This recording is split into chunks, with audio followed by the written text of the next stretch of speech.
ton désir de la présence de Dieu peut baisser parce que ta connaissance a augmenté. Avant, quand tu savais qu'il y avait un culte, tu prenais ta disposition pour que tant que cela dépend de toi, tu puisses venir avant l'heure du début. Et aujourd'hui, n'est-ce pas que Jésus est devenu ton petit camarade? Avant, tu ne pouvais pas faire une semaine sans ouvrir ta Bible seule et la lire. Mais aujourd'hui, regardez les vidéos de prédication. Regardez les vidéos de prédication sans ouvrir sa Bible. En dehors des vidéos pour la lire seule. C'est le moyen le plus efficace de rétrograder. Si quelqu'un veut une astuce pour rétrograder vite, ne lis pas ta Bible seule. Il faut prendre seulement des vidéos de prédication. Regarde pendant un mois. Remplace ta vie de méditation par une vie de vidéo. Beaucoup parmi eux, ils viennent dans la présence de Dieu ici. Et comment je sais qu'ils ne méditent pas, c'est qu'ils ne notent jamais rien. Vous savez, il y a des habitudes qui vous trahissent vis-à-vis de ceux qui ont de l'expérience dans la chose de Dieu. Quand je vois quelqu'un qui sait lire, qui sait écrire, mais qui a l'habitude de venir à des cultes d'enseignement sans ne jamais rien noter, je sais qu'il n'est pas venu à l'église, il est venu au cinéma. Je rembobine. Quelqu'un qui a l'habitude de venir dans un endroit où on lui donne beaucoup de nouvelles informations et il ne note jamais rien, soit c'est un surdoué, soit c'est un abonné des salles de cinéma. Pourquoi? Parce que quand quelqu'un va au cinéma, il ne va pas pour apprendre, il va pour regarder. Et tu peux ne pas te rendre compte, mais la présence de Dieu peut devenir cinématographique pour toi. Dans la mesure où tu viens là juste pour regarder qu'est-ce qui va se passer, tu ne viens pas pour apprendre. J'étais à Métamorphose, je suis venu avec mon cahier, parce que j'ai vu que mon père spirituel devait prêcher. Chacun a l'aise de noter de sa façon. Moi, parfois je note avec mon téléphone, il y a des fois je note avec un cahier. Mais quand c'est pasteur Yannick Diati, j'ai un cahier pour lui. J'ai mon cahier des messages des pasteurs Yannick Diati. Je ne mélange pas avec les autres notes.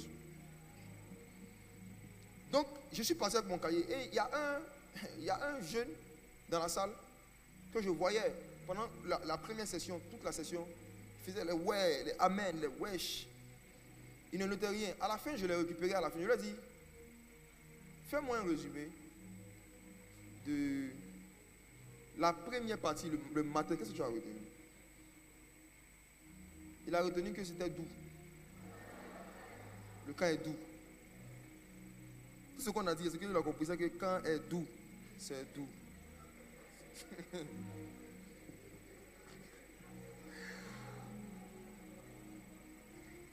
Tous ceux et celles qui n'ont pas à cœur de sauvegarder des informations seront soit expulsés, soit interdits du lieu saint. La seconde présence de Dieu, qui est dans le lieu saint, la deuxième intensité de la présence du Saint-Esprit, on fait rentrer là-bas seulement ceux et celles qui veulent savoir des choses, qui veulent apprendre et qui veulent connaître des choses sur le Saint-Esprit. Pourquoi? Je rentre maintenant dans le lieu saint. Dans le lieu saint, la particularité, c'est que la lumière ne s'éteint jamais. Le lieu saint est éclairé 24 heures sur 24. Parce que ce n'est pas la lumière du soleil qui éclaire ce lieu, c'est la lumière du chandelier. Il y a une lumière dans le lieu saint qui n'est pas créée par la création, qui ne vient pas de la nature. Ça ne vient pas de la nature, ce n'est pas une lumière naturelle, c'est une lumière surnaturelle. Dans la mesure où Dieu avait demandé au sacrificateur de prendre de l'huile d'olive, de l'huile d'onction, et de pouvoir veiller à ce que dans le chandelier, il y ait toujours la lampe qui brûle pour qu'il y ait toujours de la lumière. Donc quand tu es dans le lieu saint, tu ne sais pas quand il fait nuit, tu ne sais pas quand il fait jour. Quand tu vis dans le lieu saint, tu ne connais pas ces périodes où on dit je n'arrive pas à prier, il y a des fois j'arrive à prier, je n'arrive pas à méditer, il y a des fois j'arrive à méditer. Dans le lieu saint, on arrive à méditer chaque jour. Dans le lieu saint, on arrive à prier chaque jour. Dans le lieu saint, on arrive à jeûner chaque fois qu'on veut jeûner. Dans le lieu saint, on ne connaît pas cette phrase de la vie chrétienne où tu demandes à une brebis comment va ta marche et la brebis dit je m'accroche. Écoute-moi. Écoute-moi. Une brebis ne peut jamais s'accrocher sur un arbre. Ce sont les singes qui s'accrochent. Quand on te demande comment ça va et puis tu dis je m'accroche, tu n'es plus une brebis. Qui a déjà vu une brebis accrochée?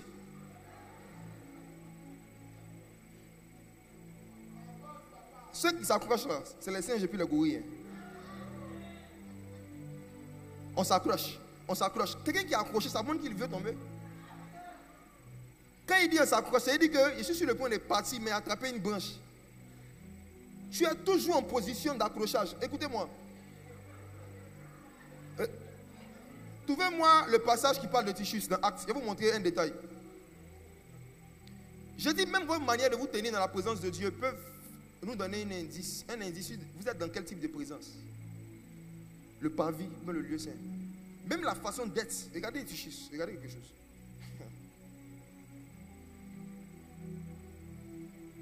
Si tu n'as pas soif de devenir un genre de chrétien qui médite chaque jour, qui prie chaque jour, qui chaque jour a de nouvelles informations sur Christ, a de nouvelles révélations, tu n'as pas le droit de rentrer ou de rester dans la deuxième intensité de la présence du Saint-Esprit, qu'on appelle le lieu saint.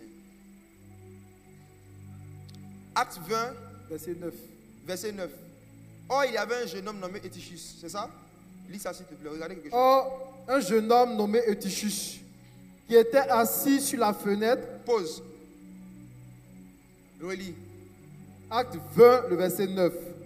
Or, un jeune homme nommé Eutychus, qui était assis sur la fenêtre. Assis? Sur la fenêtre. Assis?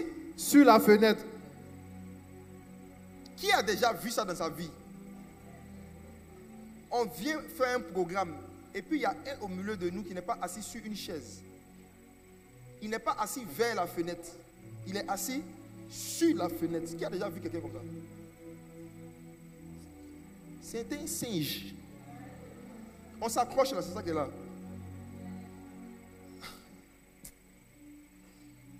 Il y a des gens qui peuvent venir là dans cette salle. Il y a des chaises devant. Mais ils vont préférer aller s'asseoir aux extrémités. Ce ne sont pas des brebis.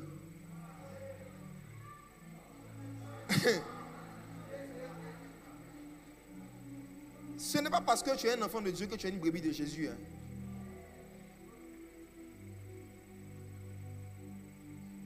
La particularité des enfants, justement, c'est que les enfants, ils n'aiment pas rester à la place qu'on leur donne. Tu prends un enfant, tu le déposes ici, tu dis attends-moi ici. Va boire de l'eau, tu vas venir, tu vas voir un truc.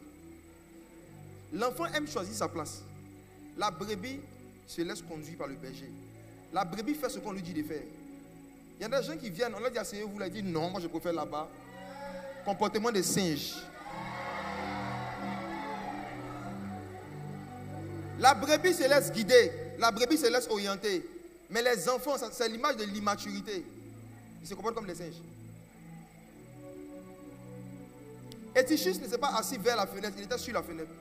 Il a laissé les chaises, il allait se mettre sur la fenêtre. Parce qu'il n'avait pas encore bien quitté le monde. Il aimait le parvis.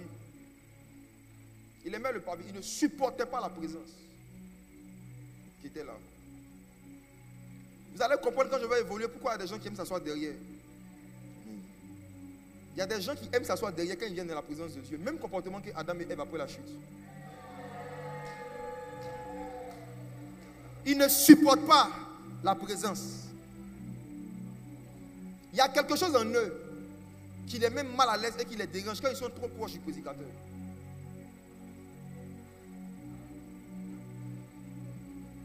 Il y a des personnes qui sont venues, il y avait de la place dans la salle, mais ils ont préféré s'asseoir dehors, dans le jardin, sous les bâches. Parce qu'ils ne supportent pas la présence. Ils ont peur d'être vus par un homme en ce qui concerne les choses qu'ils ne veulent pas abandonner. Dans le lieu saint pour entrer, il fallait être sacrificateur. Donc tous ceux et celles qui ne sont pas nés de nouveau ne connaissent pas cette présence du Saint-Esprit qu'on appelle le lieu saint. Voici pourquoi ils n'ont pas de révélation sur Jésus-Christ. Ils ne connaissent pas Jésus par révélation. Jésus a demandé à ses disciples, qui dites-vous que je suis? Les disciples ont dit, certains disent que tu es Élie, d'autres disent que tu es Jean, d'autres disent que tu es Jean-Baptiste. Toutes ces informations, c'était encore le parvis. C'est des informations qu'ils ont reçues des gens. Ils disent, et vous, et vous, et vous. Dans le parvis, il y a des informations générales. Maintenant, vous-même, qu'est-ce que vous savez sur moi que personne ne vous a enseigné? Qu'est-ce que vous-même, vous savez sur moi que vous avez découvert quand vous êtes venu dans mon intimité? Qu'est-ce que vous savez sur moi? Personne ne savait rien. Pourquoi? Parce qu'eux aussi, ils marchaient avec Jésus, mais dans le parvis. Tout ce qu'ils savaient de Jésus, leur venait du soleil, de la nature, des autres. C'est Pierre qui a dit, tu es le Christ, le Fils du Dieu vivant. Et Jésus lui dit, ce n'est pas la chair et le sang qui t'ont révélé ces choses. En d'autres termes, l'information que tu viens de donner ne vient pas du parvis. C'est mon Père qui est dans les cieux. C'est pour dire quoi? Chaque disciple de Jésus est censé avoir des informations sur Jésus qu'un pasteur ne lui a pas donné. Amen. Chaque disciple de Jésus est censé savoir des choses sur Christ qu'il n'a jamais entendues dans une vidéo. Chaque disciple de Jésus est censé savoir des choses sur Christ qu'il a découvert en s'approchant lui-même de sa Bible. Qu'est-ce que tu sais sur Christ que tu n'as jamais entendu dans une vidéo, mais que tu as découvert dans les Écritures? Dans le lieu saint, quand le sacrificateur rentrait, il y avait le chandelier qui lui donnait des éclairages. Il y avait aussi en face de lui ce qu'on appelait l'autel des parfums. C'était une image de la vie de prière. 24 heures sur 24, l'atmosphère de prière. Dans le lieu saint, on n'a pas une heure où on dit on n'arrive pas à prier. J'ai du mal à prier. Écoute-moi, chaque fois que tu fais un jour, 2 jours sans arriver à prier, tu es sorti du lieu saint. Tu es sorti du lieu saint. Tu es dans la présence de Dieu, mais tu n'es pas dans l'intensité naturelle des sacrificateurs. Fais 24 heures sans méditer, fais 24 heures sans prier. Est une preuve pour toi-même que tu es en train de rétrograder. Rétrograder, ce n'est pas le fait de ne plus venir à l'église. Rétrograder, c'est le fait de ne plus aller à l'esprit. Rétrograder, ce n'est pas ne plus venir à l'église. Rétrograder, c'est de ne plus chercher le Saint-Esprit. Rétrograder, ce n'est pas le fait de fuir l'église. Rétrograder, c'est de fuir sa Bible. Tous ceux et celles qui fuient la Bible, qui ne cherchent pas à méditer la Bible, qui se cachent derrière les vidéos, vous êtes en train de rétrograder. Vous êtes en train de rétrograder. Vous êtes en train de rétrograder. Vous êtes en train de rétrograder. Dans le lieu saint, dans cette présence du Saint-Esprit, il y a le chandelier qui donne sa lumière. Et en face du chandelier, il y a des pains de proposition. Il y avait des pains. En fait, le chandelier qui donne la lumière, c'est l'image de la révélation qui t'éclaire sur les Écritures. Le pain, c'est les Écritures. Donc la lumière éclaire le pain. L'onction t'éclaire sur les Écritures. L'onction que vous avez reçue vous enseigne toutes choses.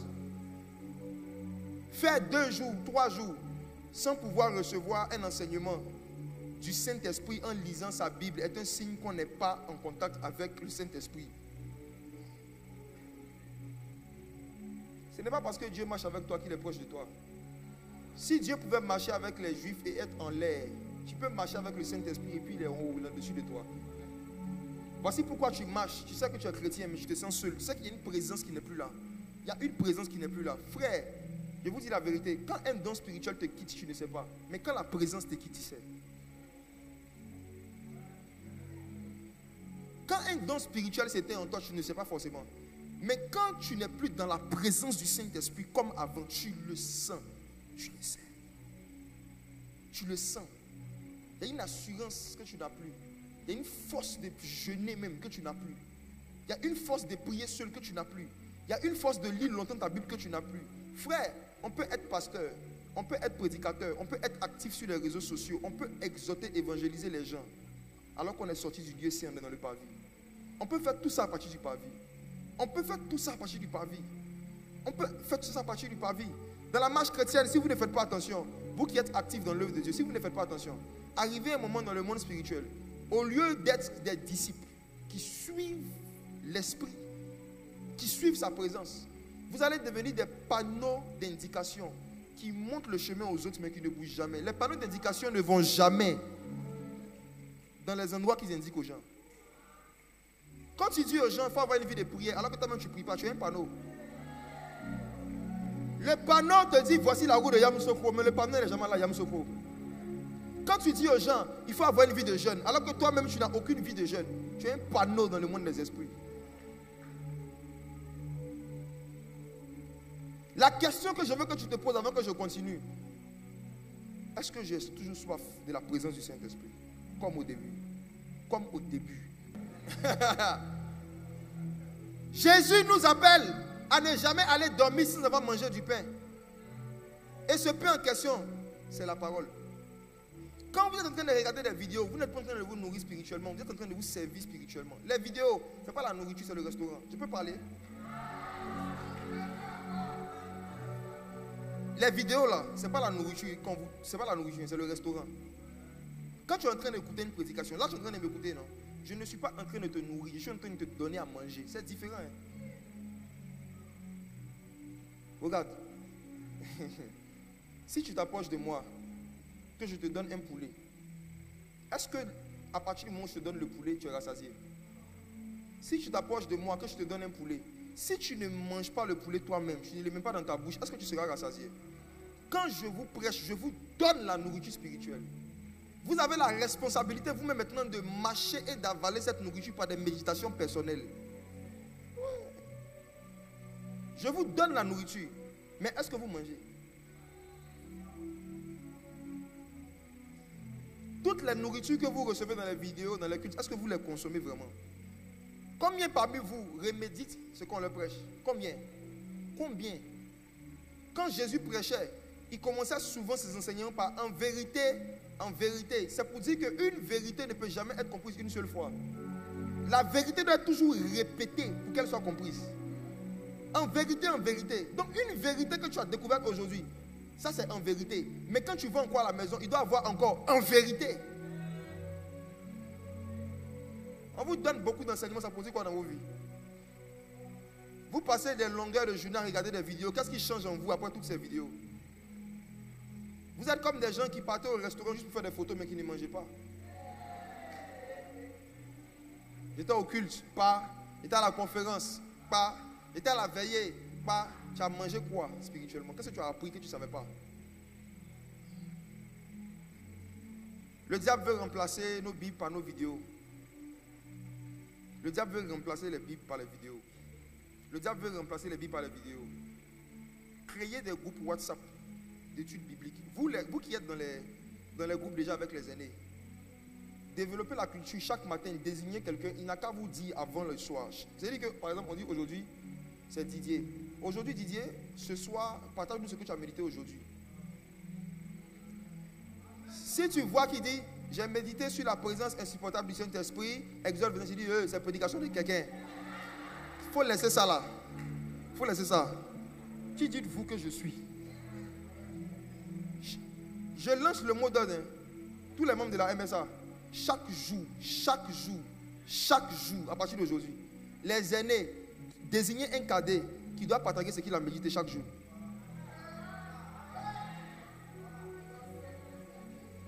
Chaque jour. Dans les sous-groupes avec les aînés et les cadets, faites ça.